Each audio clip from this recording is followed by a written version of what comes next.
How serious are you about freedom?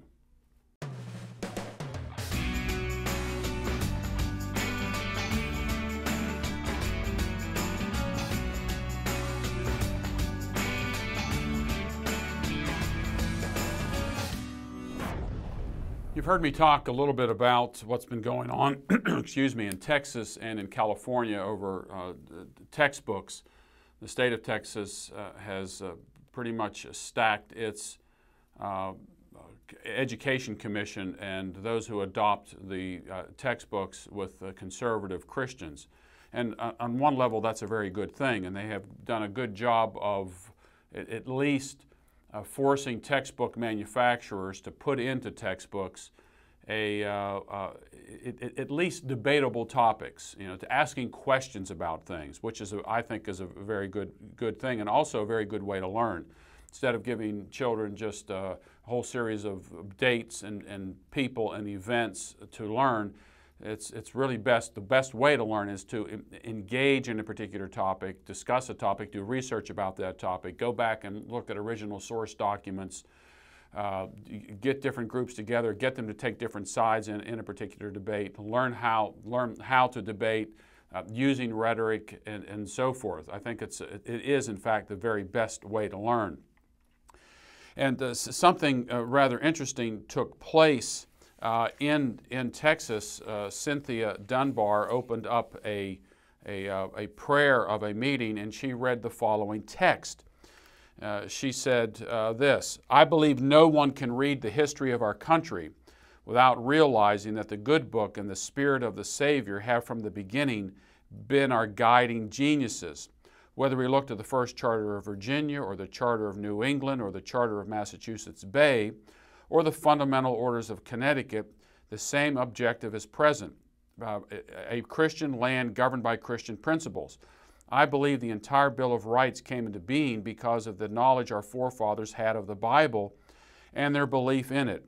Freedom of belief, of expression, of assembly, of petition, the dignity of the individual, the sanctity of the home, equal justice under law, and the reservation of powers to the people. I like to believe we are living today in the spirit of the Christian religion.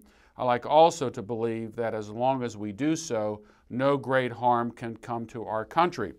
Now, when Cynthia Dunbar prayed this prayer, she was immediately attacked by the left.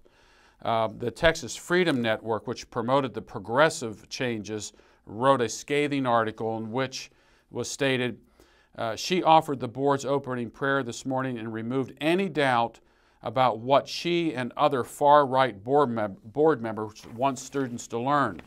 And it only got worse. The invocations like this at the beginning of state agency meetings by public officials are, in my opinion, terribly bigoted. In addition to being nonsense, by her remarks, Dunbar disenfranchised all in the audience who follow different faiths or no faith. From another blog site, will Miss Dunbar start calling for a Christian form of Sharia law? She sounds like someone who would find that appealing. She's whack. From another person, Dunbar and the entire Christian right believes teaching, indoctrination, and preaching are synonymous. For that reason, they are doomed to a lifetime of ignorance and worse, blithely ignorant of their ignorance. From another one, Dunbar is a subversive, traitorous threat to the national security of the United States, as are all Christian domestic terrorists of her ilk. One final one, this woman can go to hell and take the rest of her religious wingnut friends with her. I've already lived with this enough. I've seen firsthand what it's done to my relatives in Ireland.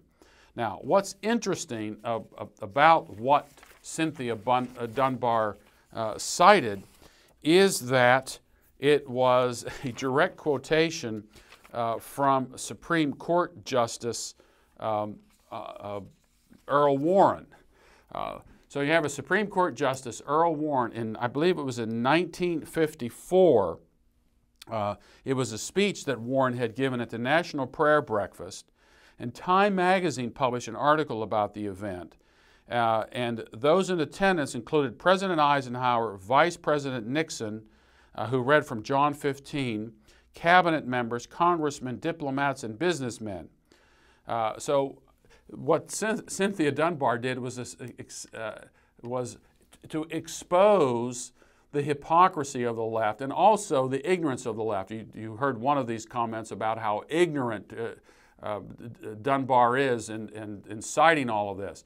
This is the Supreme Court Justice of the United States making these comments. She simply took his words and made them a comments in a prayer. And of course, the reason she did this was to show how the left is out of touch not only with history, but out of touch with the American people on all of this. This also goes to show you how biased American history textbooks have been for decades. Now, I bring all of this up because I want to move to I want to take this one step further, and that is, are we really in the business of trying to save government schools? And in fact, they are government schools. For the longest time in the United States, in the colonial era and even post-Constitution era, a number of state churches were subsidized by taxpayers. Taxpayers actually paid taxes, and those taxes were used to subsidize churches. And this went on in some states up until about 1818, maybe even a little further than that. And finally, all the state churches in the various states lost the tax subsidy. This was a very, very good thing. I don't believe it's anybody's business to force me to pay a tax to a particular church. Now, what happened with this transition that took place, and by the way, what happened to churches that did this, of course, is that they weren't really able to speak out against the state, because by speaking out against the state, it's a good possibility they would have lost their tax subsidy. We have the same type of thing today with this tax exemption idea, that churches are afraid to speak out against the state because they're afraid of losing their tax exempt subsidy. Of course, constitutionally, churches are tax immune. They are not tax exempt. You don't need a tax exempt status from the government in order not to pay taxes to the state.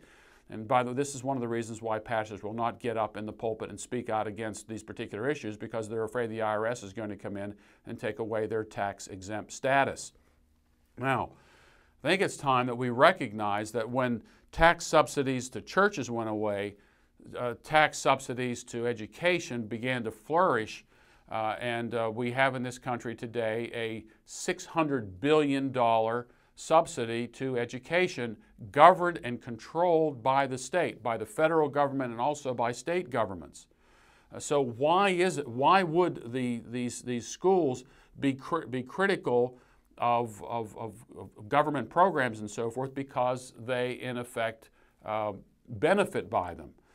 So it's time that Christians, as much as I like this type of battle with liberals over textbooks, I think it's time for Christians, well, I don't think it, I know it. It's time for Christians to abandon the subsidized government schools. It is time that we take responsibility for the education of our own children. It is time that we deny the state to use compulsion to take money from some people to pay for our children's education. We don't like it when it's taking place for subsidizing welfare recipients or subsidizing women with children and so forth. We don't like this kind of welfare. We don't like corporate welfare. We don't like these tax subsidies going to corporations. Well, the same is true for education.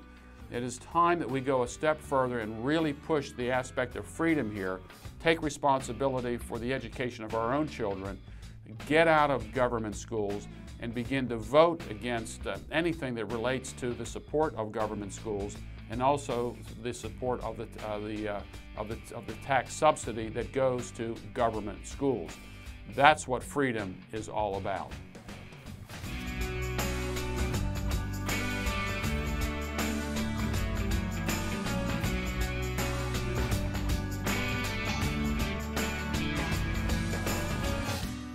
American Vision is proud to present this year's Worldview Super Conference, July 21st through 24th at North Metro Church, Marietta, Georgia. For more information, visit conference.americanvision.org. That's conference.americanvision.org.